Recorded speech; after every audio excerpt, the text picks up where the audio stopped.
Stock market में जब इंसान पहली बार इन्वेस्ट करने जा रहा होता है तो वो मोमेंट उसके लिए काफ़ी खास और यादगार होता है। आज भी जब भी कोई इंसान अपना पहला स्टॉक खरीदने जा रहा होता है तो वो कितना नर्वस और कंफ्यूज रहता है। अगर आप अपने शेयर खरीदने जा रहे हैं और शेयर मार्केट में कदम रखना चाहते हैं तो ये वीडियो आप पूरा ज़रूर देखें, क्योंकि हम आपसे शेयर करने जा रहे हैं ऐसी 4 टिप्स जो आपको आपका पहला स्टॉक खरीदते वक्त आपकी काफ़ी मदद करेगी और आपके मन में जो भी कंफ्यूजन आती है स्टॉक खरीदते वक्त वो सारी की सारी खत्म हो जाएगी। इस वीडियो में हम बात करने वाले हैं how to buy your first stock. तो चलिए शुरू करते हैं। तो आइए सबसे पहले बात करते हैं कि स्टॉक बाय करते वक्त आपको किन किन बातों का ध्यान रखना चाहिए। सबसे पहले जब आप स्टॉक मार्केट में इन्वेस्ट करने की सोच रहे होते हैं तो आप एक बात हमेशा ध्यान रखिए, आपने जो पहला स्टॉक परचेज किया है वो जरूरी नहीं है कि आपको वो हायर रिटर्न देकर ही जाएगा। इस चीज को आप पहले ही अपने दिमाग में लेकर चलो। इनिशियली आपको स्टॉक मार्केट के बेसिक को समझना होता है, उसकी प्रॉपर नॉलेज लेनी होती है और जब आपको एक लेवल की अंडरस्टैंडिंग हो जाती है तब आप जाकर धीरे धीरे हायर रिटर्न एक्सपेक्ट कर सकते हो कि हाँ, मैंने अपनी नॉलेज और रिसर्च के बेसिक पर एक स्टॉक खरीदा है जो मुझे पूरा कॉन्फिडेंस है कि ये मुझे अच्छा रिटर्न देकर ही जाएगा। क्या आपको पता है कि स्टॉक मार्केट में इन्वेस्ट करना एक कॉन्टिन्यूस लर्निंग प्रोसेस है।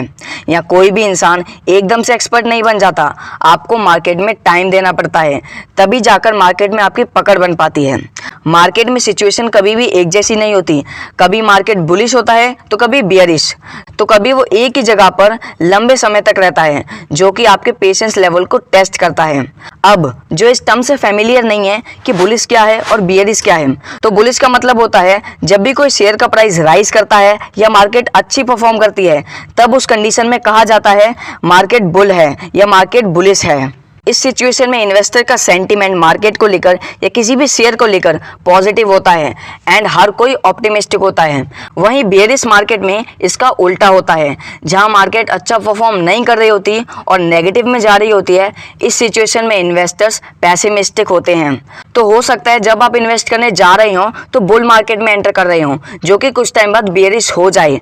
इसीलिए स्टॉक मार्केट में जरूरी है keep investing and keep learning. चलिए अब हमने ये तो समझ लिया कि स्टॉक खरीदने से पहले हमें किन किन बातों का ध्यान रखना चाहिए, पर सवाल तो वही है कि हम अपना पहला शेयर खरीदे तो खरीदे कैसे। तो चलिए अब हम उसी के बारे में बात कर लेते हैं। Tip number 1, invest in familiar companies. किसी भी स्टॉक में इन्वेस्ट करने से पहले इस बात का ध्यान रखना बहुत ज़रूरी है कि आप ऐसी कंपनीज में इन्वेस्ट ना करें जिनके बारे में आप कुछ नहीं जानते। सिर्फ ऐसी कंपनीज में इन्वेस्ट करें जिन कंपनीज का प्रोडक्ट आप पहले से जानते हो या आपने उन्हें पर्सनली कभी यूज़ किया हो। हमारी लाइफ में डेली यूज़ होने वाले बहुत सारे प्रोडक्ट्स हैं, जैसे car, bike, oil, toothpaste and cream. इन सभी के स्टॉक आपको स्टॉक मार्केट में मिल जाएंगे। फॉर एग्जाम्पल क्लिनिक प्लस, जो कि ऑलमोस्ट सभी के घर में मिल जाएगा, या फिर लाइफबॉय साबुन जिसको आपने कभी ना कभी यूज़ किया होगा। अब इनको बनाने वाली कंपनी का नाम है हिंदुस्तान यूनिलीवर और इसका शेयर स्टॉक मार्केट में लिस्टेड है। तो अगर आप इसमें इन्वेस्ट करोगे रेदर देन TCS या इन्फोसिस जैसे स्टॉक में तो आपके लिए ये ज़्यादा फायदेमंद रहेगा। अब मैं आपको कोई स्टॉक की रिकमेंडेशन नहीं दे रहा हूँ, मैं जस्ट आपको एग्जाम्पल के लिए बता रहा हूँ। Let's come to the tip number 2. Dior, do your own research on the company you know. आपकी कार, आपकी बाइक, आपकी फैमिली में यूज़ होने वाला टूथपेस्ट, ऑयल और तो और इन सभी प्रोडक्ट्स को बनाने वाली कंपनीज को ढूंढो और उनके स्टॉक्स के बारे में अच्छे से रिसर्च करें। इससे आपको ये पता चलेगा कि डेली लाइफ में यूज़ होने वाले प्रोडक्ट्स की कंपनी अपने शेयर्स में अच्छा रिटर्न दे भी रही हैं या फिर नहीं। यह पहली टिप को सुनकर आप आंख बंद करके इन्वेस्ट कर दो और फिर बाद में पता चले जिस स्टॉक में पैसे लगाए थे आपने उसका पास्ट ट्रैक रिकॉर्ड बहुत ही ख़राब था और आपने जो पैसे लगाए थे वो डूब गए।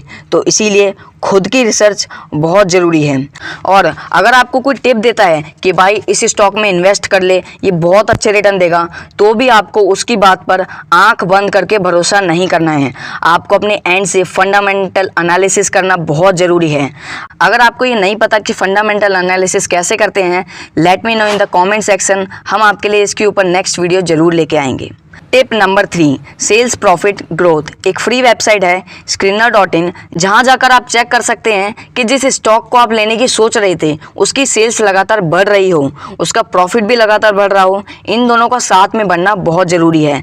अगर कंपनी की सेल्स बढ़ रही है, प्रॉफिट वहीं का वहीं है या नीचे जा रहा है, इससे हमें ये पता चलता है कि कंपनी प्रॉफिट अर्न करने की जगह सिर्फ सेल्स बढ़ाने पर ध्यान दे रही है। बिना प्रॉफिट या कम प्रॉफिट के सेल्स तो कोई भी बढ़ा सकता है। जो कंपनी होती है वो सेल्स के साथ साथ प्रॉफिट भी बढ़ाती है। अब दूसरे एक्सपेक्ट पे बात कर लेते हैं कि सेल्स नहीं बढ़ रही है पर प्रॉफिट बढ़ रहा है। इससे हमें ये पता चलता है कि कंपनी के प्रोडक्ट्स की डिमांड कम है। उसके पास 1000 यूनिट्स होते हैं तो वो उतने ही बेच पाता है। तो इन फ्यूचर वो कंपनी अपना प्रॉफिट कितना भी क्यों ना बढ़ा ले, जब तक सेल्स नहीं बढ़ेगी तब तक प्रॉफिट बहुत सालों तक नहीं बढ़ सकता। एक ना एक दिन सैचुरेशन पॉइंट ज़रूर आएगा। इसीलिए सेल्स और प्रॉफिट का लगातार बढ़ना ज़रूरी है और एक साथ बढ़ना ज़रूरी है। अपने फर्स्ट स्टॉक में इन्वेस्ट करने से पहले इस चीज़ को ज़रूर देखें। Tip number 4, customer satisfaction. जब मार्केट में कोई नई कंपनी आती है तो हो सकता है उसके प्रोडक्ट्स स्टार्टिंग में न्यू और इनोवेटिव होने की वजह से और अच्छी मार्केटिंग होने की वजह से तेज़ी से बिक जाएं। और बहुत से इन्वेस्टर यही गलती कर जाते हैं कि कंपनी की शॉर्ट टर्म परफॉर्मेंस की वजह से वो इम्प्रेस हो जाते हैं और उसमें तुरंत जाकर इन्वेस्ट कर देते हैं। ये जानना बहुत ज़रूरी है कि उस कंपनी के प्रोडक्ट्स की दुकान आगे चलेगी भी या फिर नहीं। जैसे इसकी अभी सेल हो रही है, क्या वैसे आगे सेल होगी या फिर नहीं। इसके लिए जानना जरूरी है कस्टमर सेटिस्फैक्शन को।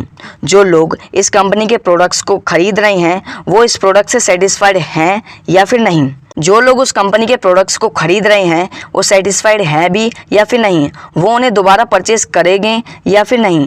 ये जानने का सबसे बेस्ट वे है कि आप उन प्रोडक्ट्स को खुद यूज़ करें, ताकि आप खुद एज अ कस्टमर उन प्रोडक्ट्स को रिव्यू कर पाएँ। सो आई होप ये सारी टिप आपको हेल्प करेंगी आप जब पहला अपना स्टॉक खरीदेंगे। जैसे कि मैंने आपको स्टार्टिंग में बताया कि स्टॉक मार्केट में इन्वेस्ट करना एक कॉन्टिन्यूस लर्निंग प्रोसेस है, तो इसीलिए धीरे धीरे सीखते रहिए और अपनी नॉलेज को बढ़ाते रहिए। अगर आप चैनल पर नए हैं तो इस चैनल को सब्सक्राइब करें। वीडियो अच्छी लगी तो वीडियो को लाइक करें।